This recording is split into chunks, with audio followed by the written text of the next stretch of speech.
Hello வணக்கம் friends. இன்றைக்கி நம்ம பார்க்க போகிறது ரஜினிகாந்தோட லைஃப் தான். அவரை பற்றி உள்ள கொஞ்சம் வீடியோஸ் தான். ரஜினிகாந்த் பார்த்தா இந்தியன் சினிமாவில் இப்போ மெயின் ஒரு ஐக்கன் இதாக இப்போ வந்துக்கிட்டே இருக்கிறாரு. அந்த டைம்லலாம் 1975 இருந்து தான் அவர் ஆக்டிங் ஸ்டார்ட் பண்ணியிருக்கு.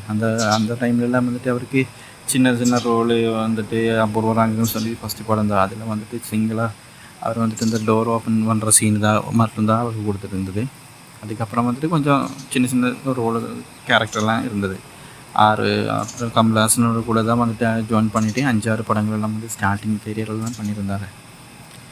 அப்போ பெங்களூரில் தான் அவர் வாழ்ந்துக்கிட்டு இருந்தார். வாழ்ந்து நேராக சென்னையில் மദ്രാஸில் அங்கே தான் இன்ஸ்டியூட்டிலலாம் படித்து அப்போ தான் இந்த சினிமா ஃபீல்டுக்கெல்லாம் என்ட்ரியை கொடுத்து பாலச்சந்திர சார் அவரை பார்த்த உடனே தான் அந்த அபூர்வ ராகங்கள் படத்துக்கு அவரை செலக்ட் பண்ணியாச்சு. அங்கே அந்த கோர்ஸ் எல்லாம் பார்த்தா 2 வருஷம் கோர்ஸ் தான். இப்போவும் அந்த கோர்ஸ் அப்படியே அந்த இன்ஸ்டியூட் அப்படி தான் அங்கே தான் இருக்குது. ஆனால் நேம் மட்டும் கொஞ்சம் கொஞ்சம் சேஞ்ச் ஆயிடுச்சு. ஃபஸ்ட்டு வேறு நேமாக இருந்தது, இப்போ வேறு நேமாக இருந்தது. அந்த காலத்தில் அந்த அப்புறம் கூட இன்ஸ்டியூட்டில் படிக்கிற காலத்துலலாம் அவங்க ஃப்ரெண்ட்ஸு மலையாளத்தில் இருக்கிறாங்க, தமிழில், தெலுங்கில் அங்கே அந்த இண்டஸ்ட்ரியிலலாம் இப்போ சூப்பர் ஸ்டாராக இருக்கிறவங்கலாம் அவங்க கூட படித்தவர் தான்.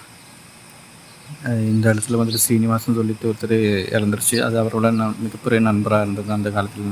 ஸ்ரீனிவாசன் அவரை பற்றி நிறையா இதெல்லாம் சொல்கிறார். இன்டர்வியூலலாம் ரஜினியை பற்றியெல்லாம் நிறையா சொல்லியிருக்கு. அவர் இப்படி காசு இல்லாமல் ரொம்ப கஷ்டப்பட்டார் படிக்கிற சமையல். அப்புறம் இந்த போஸ்டெல்லாம் காசு ஒரு மணி ஆர்டர் வரும். அது செப்பரேட்டாக அவர் போஸ்ட்மேன்கிட்டேருந்து வாங்கிட்டு அப்படியே செப்பரேட்டாக வேறு இடத்துக்கு யாருமே இல்லாத இடத்துக்கு அவர் போயிட்டு அங்கேருந்து ஓப்பன் பண்ணி தான் அங்கேருந்தெல்லாம் காசு இருக்கும் அப்படின்னு சொல்லிட்டு. அப்போ இவர் ஒரு நாளைக்கு இந்த ஸ்ரீனிவாசன் சொல்லிவிட்டு அவர் ஒரு நாளைக்கு அப்படியே காசு எடுத்துகிட்டு அவன் போகிறானே எதுக்குன்னு பார்க்கலாம் சொல்லிட்டு பின்னாடியே போய் பார்த்தா அந்த இதில் காயின்ஸாக இருக்குமாம்மா. காயின் அந்த மாதிரி சில்லற காசுலாம் இருக்குமாம்மா. பைசா அதிகமாக இருக்காத பார்த்தலாம். மற்றவங்க பார்த்தா இது மாதிரியா இருக்கும் அப்படின்னு சொல்லி தான் அவர் யாருமே பார்க்காம அந்த கொஞ்சம் பணத்தை அப்படியே எடுக்கிறாரு. அப்புறம் லவ் பண்ணியிருந்த கண்டக்டராக இருக்கிற சமயத்தில் அவர் லவ் பண்ணியிருந்தது அந்த லவ் ஃபெயிலியர் ஆகிடுச்சு. அந்த பொண்ணு போயிடுச்சு அப்படின்னு சொல்லிட்டுலாம் இந்த ஸ்ரீனிவாசன் சொல்லி அது நிறைய இன்டர்வியூவில் சொல்லியிருக்கு. அது மாதிரி பல மலையாள ஆக்டர்ஸ் ரஜினியோட நண்பர்கள் இந்த இன்டர்வியூவில் பற்றி அவரை சீக்ரெட் நமக்கு தெரியாத சீக்ரெட்டெல்லாம் சொல்லியிருப்பாங்க. அதில் இது சிரஞ்சீவி சூப்பர் ஸ்டாராக இருக்கிறாரு. அவர் இவரை கூட படித்தவர் தான்.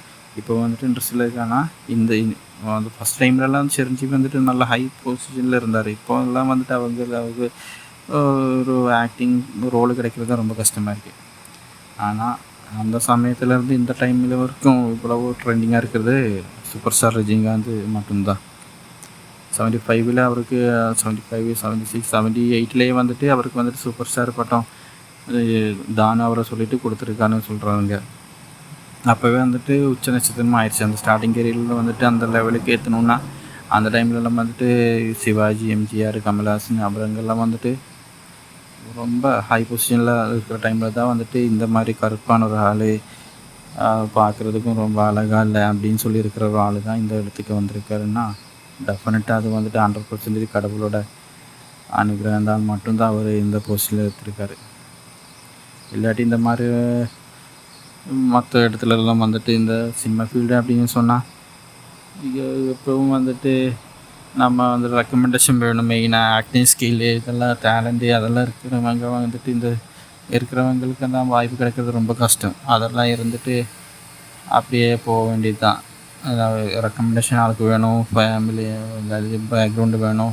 இல்லாட்டி நமக்கு காசு பணம் அதெல்லாம் கையில் இருந்தால் டெஃபினட்டாக நமக்கு பெரிய ஆளாகலாம். ஆனால் இதெல்லாம் இல்லாமல் இந்த பொசிஷனுக்கு ஏற்றுறதுக்குன்னு பார்த்தா அதுக்கு கடவுளோட அனுகிரகம் கண்டிப்பாக இருக்குது.